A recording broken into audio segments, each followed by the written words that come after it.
Well, I think financial services companies and banking and insurance, really like all vertical industries, right? The name of the game is personalization, right? For most of the 20th century, every business model, we standardize business processes, making them very homogeneous for the sake of efficiency. You know, you can have any color you want as long as it's black. And the whole point about applying analytics, and particularly advanced analytics and machine learning, to the customer experience is about going in a completely different direction. You know, we think the 21st century is going to be more about personalizing every business process, really for the sake of efficacy. And that's not a new idea, right? The marketing folks have been talking about one-to-one marketing for decades now.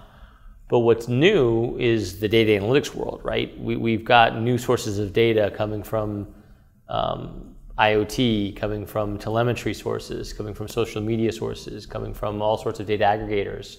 So when you talk about the diversity of data sources that we can stitch together and weave together, we can get a much more complete picture of who our customers are, right? And then we use really some very straightforward analytical technologies, you know, k-means clustering, right, as a way to understand different groups that exist within my customer base.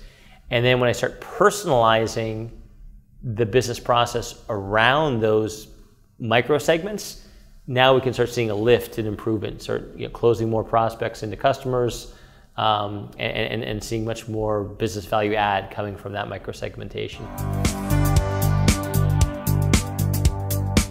So the entire customer experience in financial services is very much focused on data analytics these days, right? Because a lot of banking is different than financial services, is different from insurance.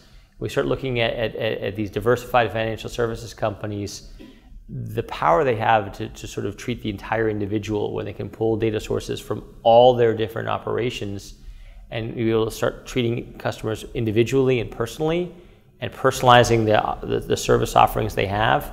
That really sort of changes some of the outcomes that we can have in tailoring our products for those customers. The thing we have to be careful of is crossing the creepy line, right? And that's an expression we use when we're doing things that might be a little too intrusive and customers don't want to have that much information about them. We need to make sure we're ethically using this data and sort of treating things like privacy as a top priority. We talked a lot about GDPR, the General Data Protection Regulation, in the keynote this morning. I think banks and financial services companies are going to have to use GDPR really almost as a catalyst to put sort of the ethical use of data first and foremost. And that's probably going to be the job of a chief data officer, really, right? And when I think of the vertical industries that are most aggressively adopting chief data officers, along with life sciences and big government, I would say financial services is at the top of the list. We're seeing large financial services, particularly heavily regulated industries, probably the most interested in the chief data officer role. So a lot of people look at sort of basic analytics as completely different from advanced analytics, and the reality is there's a nice sort of evolution, right? When we look at any predictive model we might build, it's based on historical data. So our ability to use sort of traditional analytical capabilities to create data sets and be able to look at those data sets for like historical reporting or building dashboards or doing some sort of visual data discovery.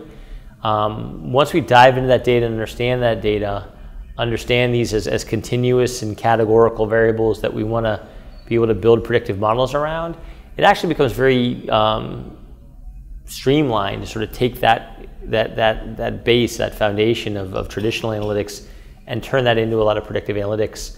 I think where people get tripped up is sort of this expectation that they can build any type of predictive model they want, and that's just not the case, right? We need very routine, very repeatable business processes that's going to turn into historical data that we can take and train and test and turn into models that are highly accurate as predictive models. And quite frankly, we can't do it all the time. So what we want to do is build lots of predictive models.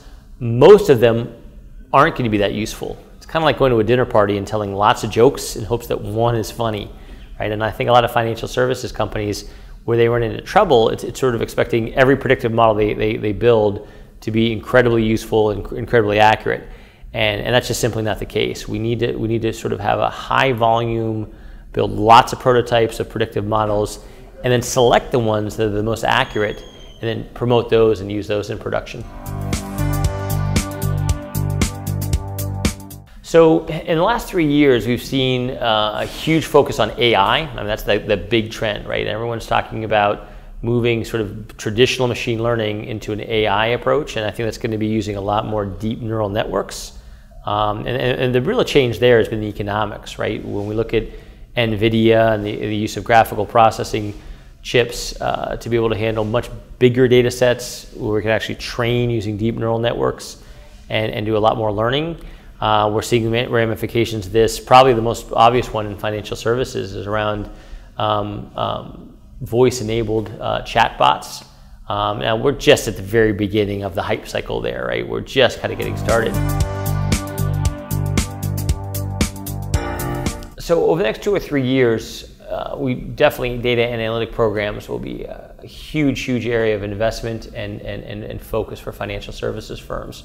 I think organizationally, we're seeing much more focus around creating the chief data officer role to create a data-driven business model, putting sort of data at the heart of the business model.